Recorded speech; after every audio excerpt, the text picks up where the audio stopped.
Samantala, kasalukuyang iniimbestigahan ng National Bureau of Investigation si Davao City Mayor Rodrigo Duterte dahil sa koneksyon nito sa tinaguriang Davao Death Squad. Ito ang balita ni Roderick Mendoza.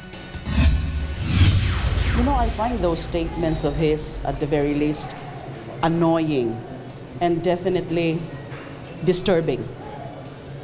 I mean, ano bang klaseng mga statements yan? Ito ang reaksyon ni Secretary Laila de Lima sa sagot ni Davao City Mayor Rodrigo Duterte sa isang interview ukol sa koneksyon niya sa tinaguriang Davao Death Squad na umano'y nasa likod ng summary execution ng mga hinihinalang kriminal sa lungsod. They say I am the Death Squad. True, that is true, ang katagang sinabi ni Duterte sa isang panayam sa telebisyon kahapon.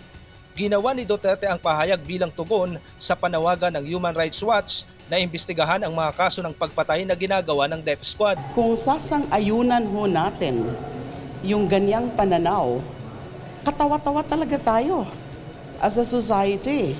And you know, international organizations like Human Rights Watch, they take these things seriously. Pero tayo, yung iba sa atin natutuwa pa. Lalong ina-idolize si Mayor Duterte. But is that right? Hindi po tama yun. Killing is killing, no matter what. Ayon pa kay de Lima, kasalukuyang iniimbestigahan ng NBI si Duterte matapos itong isangkot sa mga aktibidad ng DDS. Isang dating hitman umano ng grupo ang lumapit sa NBI at nais maging testigo sa kaso. Hindi pinangalanan ng kalihim ang testigo, ngunit nasa pangangalaga umano ito ngayon ng Witness Protection Program. Kung ina-admit niya na is responsible for these killings, then he must be held criminally liable. Nilinaw naman ni de Lima na hindi niya ito ipinahayag dahil isa si Duterte sa posibleng kumandidato sa pagkapangulo sa susunod na taon.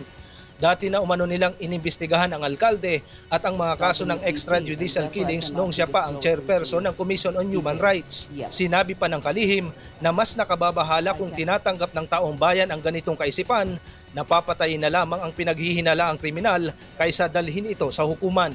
Roderick Mendoza, UNTV News Worldwide.